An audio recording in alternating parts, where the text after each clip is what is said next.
Welcome to Bucket List Careers, the podcast. I'm Krista Laurie. This is episode 168. Thanks for joining.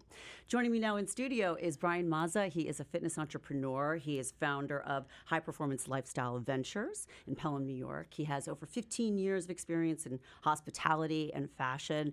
He co-created some of New York City's strongest brands and has since carved out a very successful space for himself in health and wellness. And we're going to talk all about it. Welcome, Brian, to the podcast. Thank you for having me. Thanks for coming in. Not too far from Pelham. No, really nice little drive. I swear I grew up, so this is perfect. Oh, you did grow up I here. grew up So in did I. Mamaroneck. Yeah, I went to Rhinebeck. Oh, wow.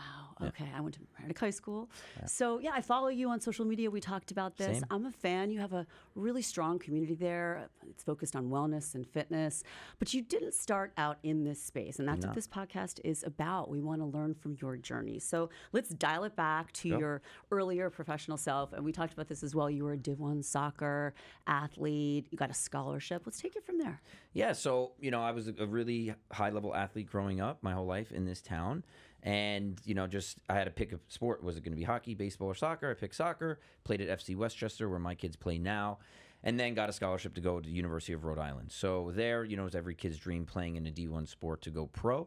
That didn't happen, so I had to make a decision about being a real adult after graduating school and wanted to figure it out. But I didn't really know what I wanted to do, so I jumped into fashion really quickly and merchandising and was making maybe $19,000, $20,000 a year at that time in 2006, right, as a 22-year-old. Yeah. But my sister had a really awesome job. She was a really prominent hair colorist in New York City, and her client was Rachel Yucatel. Okay. You guys can Google her and find out what that is about.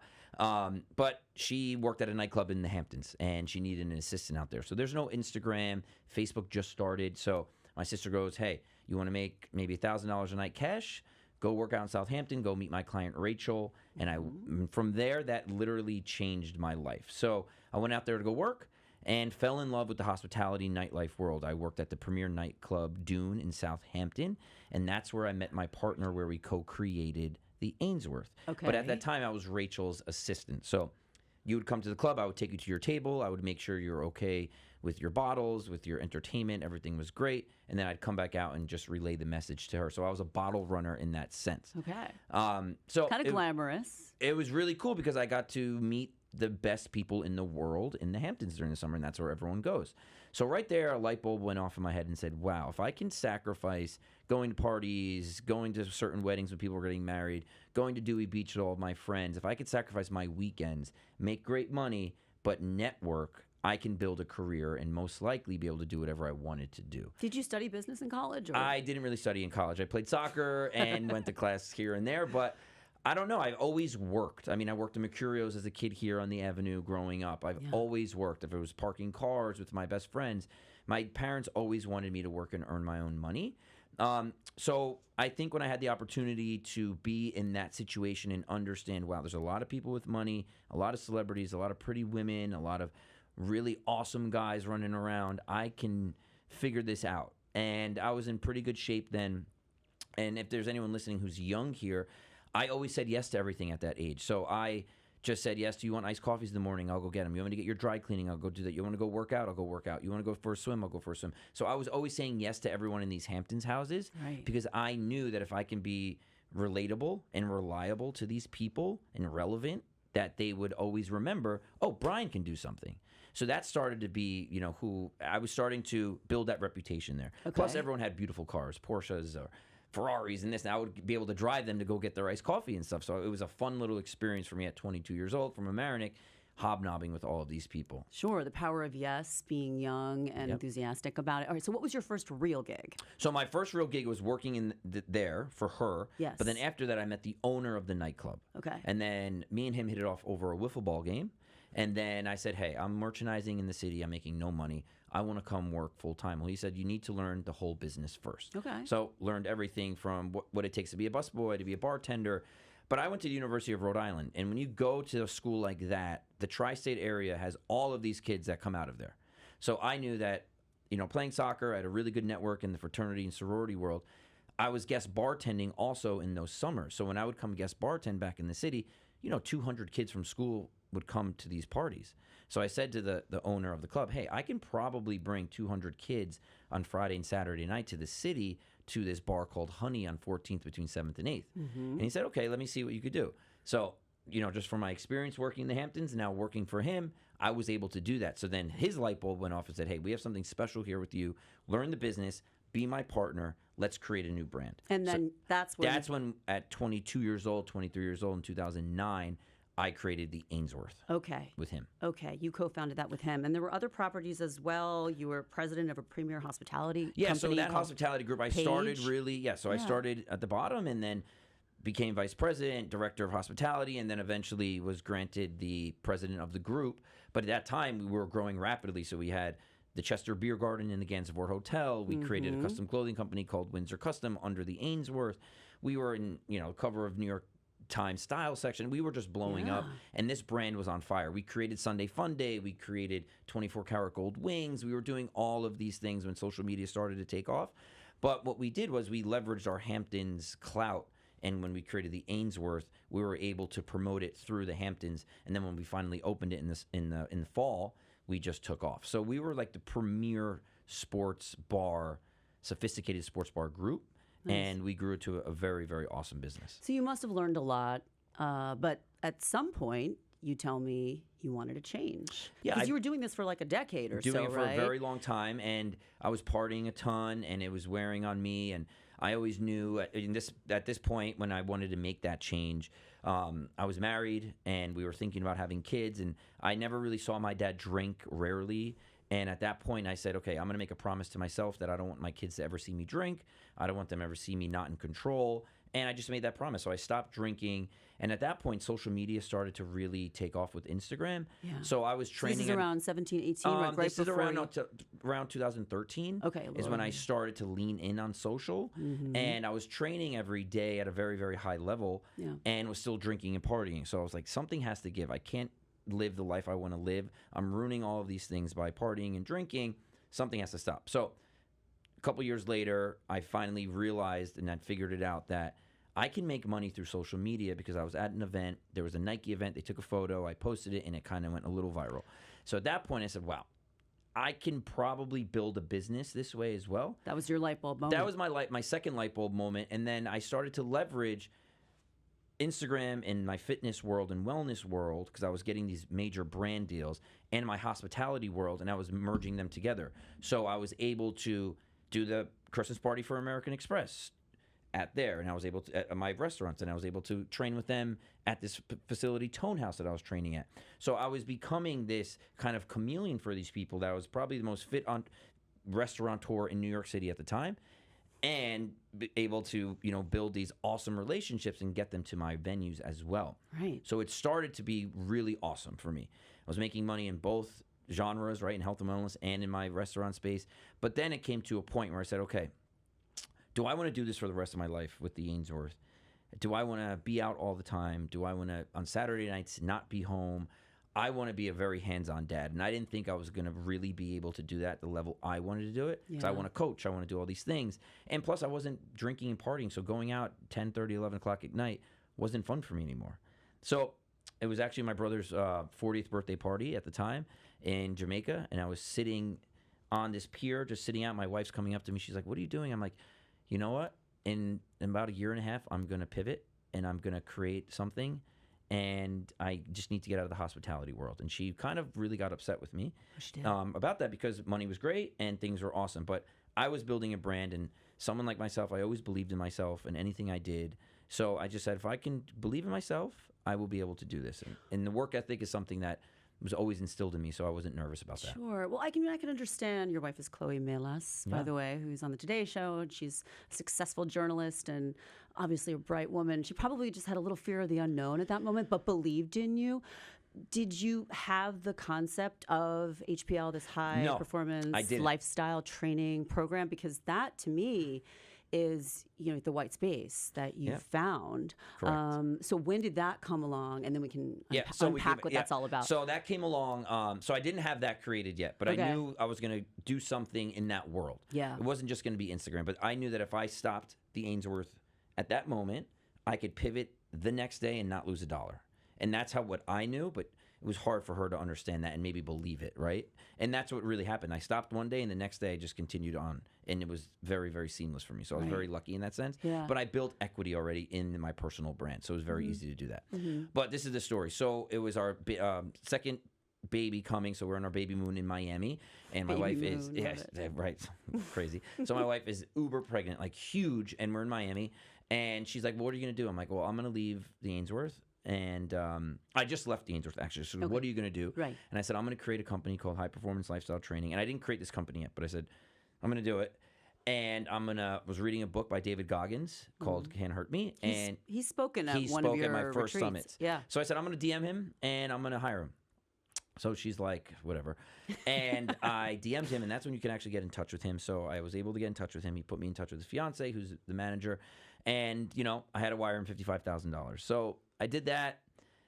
My wife wasn't very happy with me because I had no business plan. I really had no company created. But I knew I needed to do that to be uncomfortable in order to start something.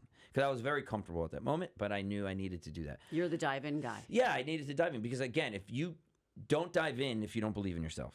That's really stupid to do that. But I knew that I was never going to fail at this. So I was able to do that. The baby moon was terrible. She was not happy with me because of that. But it was the best thing I ever did because it forced me to now build this company. So I got a deck built from someone who used to work for me. We sent it to David Goggins. He agreed to do it, wired the money. Then I needed to create this company. So I said, okay, it's going to be called High Performance Lifestyle Training. We're going to put on these experiences for people to unlock their full potential in all areas of their life. And it's now morphed into a business that just got acquired, which is crazy. 17 summits later by a really awesome group.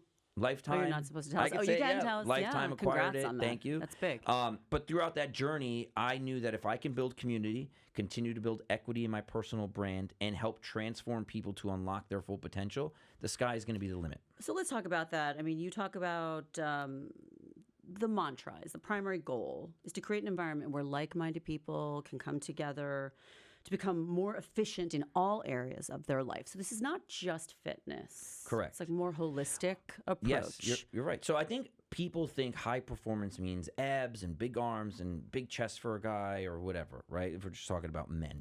That was my community at the time, mainly men. But I didn't believe that. I mean, I loved looking a certain way and having a certain aesthetic, but there's so much more in life to unlock your full potential, and it starts with your mind. It starts with believing in yourself. It starts with saying positive things to yourself. It's starting to really think outside the box, and so many people are narrow-minded in their life because things that have happened to them throughout their journey in life as a kid.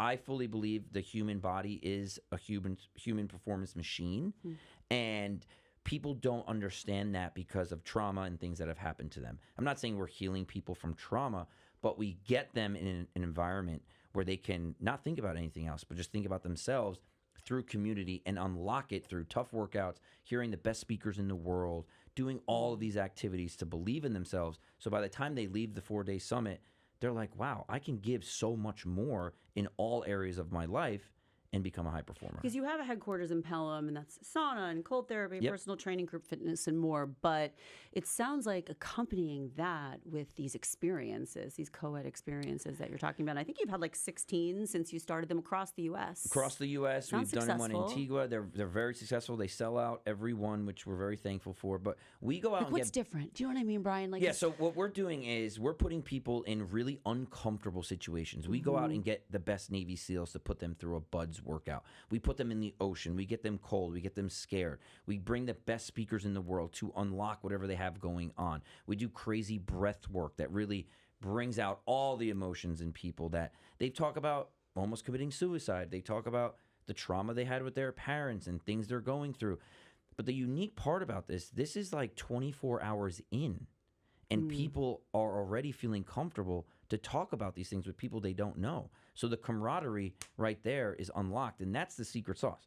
Anyone can do a summit. Anyone can go hire a Navy SEAL, but nobody can do what we do, which is unlock that ability for the camaraderie to click right away like they've known that person for 25 years. And that's a certain thing that we are able to do. I'm not saying I'm the smartest man in the world, but we figured it out how to do that for people. And you have them for women only sometimes? We just launched our first women's one. Okay. That was in Miami, which was really I think cool. you talked to me about that. Yeah, I did. So that was our first just all women summit, but we mainly do co-ed. But Okay. that was very cool. So I would think, looking at you and you're in such great shape, and Thank you. it might be intimidating. So how do you get people to sign on who Yeah. may not be in the best shape of It is intimidating, their and it lives? takes a little bit of me selling it to people. Yeah. But we don't leave anyone behind, and it is difficult, but you have to get through it, and that's the journey also, is breaking through those barriers that you unfortunately might have set for yourself, where I can't maybe run 6 miles. Well, okay, we're going to walk a little bit, we're going to run a little bit, we're going to walk a little bit. You're going to get it done, and no one's going to leave you. So anyone can train with you. Anybody can do this. It's great. Let's talk about the biggest obstacles you've overcome. You're really confident, and I love it, and it just like oozes out of you. But nothing is perfect. No journey is easy. So what do you think was the toughest thing you had to deal with? You mentioned injuries to me. Yeah. Obviously, you had to pivot very early on from not going pro. But you also talked about having this really traumatic situation with a house fire, and that was, I believe, right before the pandemic. Right before the pandemic, Tell yeah. me how you got past some of these big obstacles. Yeah, so I actually tore my Achilles a week before my first son was born in a soccer game. Again, wife was not happy when I came home. So my wife's usually not happy with a lot of things I do. But they've been working out, so whatever. So that was a very... You guys are adorable. That was let's a set the very, record straight. tough- I watch you two tough on thing. social media. It was You're tough. adorable. Thank you. So that was very hard. But the hardest thing we had to deal with as a family is two things. So we had to go through IVF for both of our children. I was the reason why it was the issue. So think about not being able to get your wife pregnant. You think you're in great shape. You think you're this high performer. It's not easy. And then you don't think you're a man because the doctor tells you it's your issue. So looking myself in the mirror, dealing with that was very hard. Being like, oh, wow, I think I'm this guy, right? I'm jacked, I'm shredded, this life is great, making money, but can't get my wife pregnant. That's really so honest we of you. had very, very tough conversations where I remember sitting her down saying, I think we should get a divorce because I want you to be able to get pregnant if I can't get you pregnant. Yeah. But it worked out. So we had an amazing doctor. We were 2 for 2, thankfully, and we have 2 beautiful, healthy boys. So that was one very tough obstacle. Yeah. But it strains your marriage and your relationship dealing with all of that. Yeah. But it makes you tough, right? So we've got through that. And then in 2020, right before the pandemic, I just got back from a work trip, having a nice fire, early day, and we put the kids to bed, and next thing you know, there's like kind of smoke in the house, and my wife asked me to go check on the babies, but I'm like, I just got back from work trip, you go check on the babies, but thank God, you'll meet Chloe one day, she's very persistent, so I ended up going to check on the babies, but thank God I did, because if I didn't, when I got to the top landing of the second floor, I hear Leo coughing, my 3-year-old at the time, and then when I opened his door, there was black smoke in his room. So if I got there probably a minute later, he would have died, which the whole night obviously would have been a different situation. Yeah. We got everybody out, and we lost our home right before the pandemic. So we lost it in January 17th. We lost our home, and that was a very difficult thing to deal with, but it was a great thing that we had to deal with because it taught us a lot about character, taught our kids a lot about resiliency.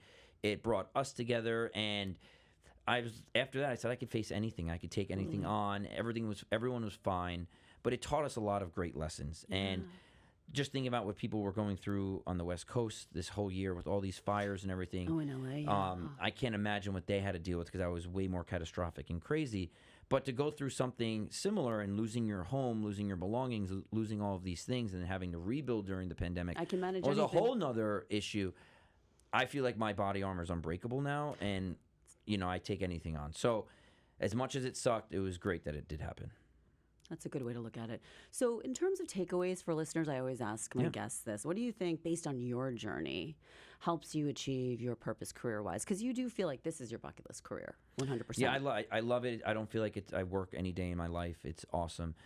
Throughout my journey, there were so many different things that worked and didn't work, right? And you really have to figure out what you don't want to do first. If you could figure out what you don't want to do, narrow it down, then you can kind of really jump into a lane where you want to crush and live a life.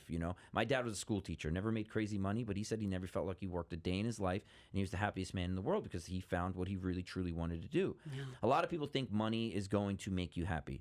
Money gives you freedom and opportunity. I understand that, but it's not going to be something that automatically makes you happy. And I think a lot of young people or people who want to pivot need to understand this because they're chasing this dollar amount and they find it. And maybe if they get it, going to the top of the mountain is not as glamorous, as awesome as you think. I mean, the grind up the mountain is the best. And if you can find true purpose in the grind and true purpose in the value of what you're doing, then you'll be a happy camper. And if you can monetize that, and if you can monetize, that's a cherry on top. But sure. I never looked at it like I'm going to create HPLT to sell it to Lifetime. This wasn't even really supposed to happen. It just happened. But It I wasn't was like a 5-year plan no, goal. it was like I just did this because it was fun and I enjoyed being with Navy SEALs and working out with people. That's why I really created HPLT. I wanted to create something that was meaningful to me, that I could wake up every day and sweat with people I wanted to sweat with, build relationships and build networks. And that was it. And if I could do that every single day, I'd be the happiest camper. Yeah. Yes, I needed to make a certain amount of money so my family can live and do all these things. But I said, I will eventually make the money I want to make if I'm truthful, if I'm honest with myself, and I found the power within to do it every day. So I think for people, they need to really look at their core and see who they really are. And that's very hard to do. A lot of people don't want to face the noise. A lot of people don't want to look in the mirror and hear their own lies and bullshit because that's holding them back. They don't want to know. They don't want to talk about it. They don't want to open up about it. They just want to stick into their lane and continue to do the same stuff. It's comfortable. Exactly, and continue doing the same stuff every single day, expecting a different result. Oh, that's your That's my nothing quote. changes unless nothing changes. Nothing Your changes if nothing trademark changes, right? catchphrase. So many people do the same damn thing every day. There's so many people in the gym that don't lose weight. You see them for 4 or 5 years, and like they haven't changed one bit because they're not changing certain things. They're not tailoring their life at all.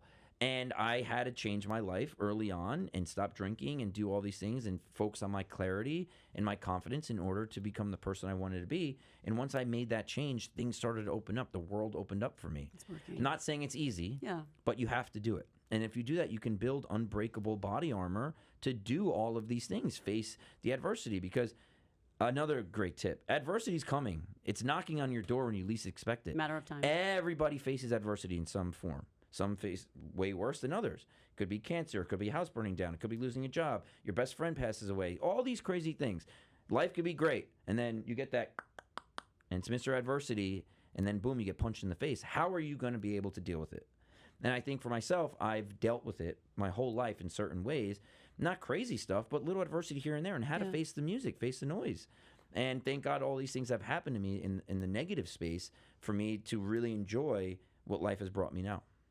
How are you this wise already? I don't quite understand.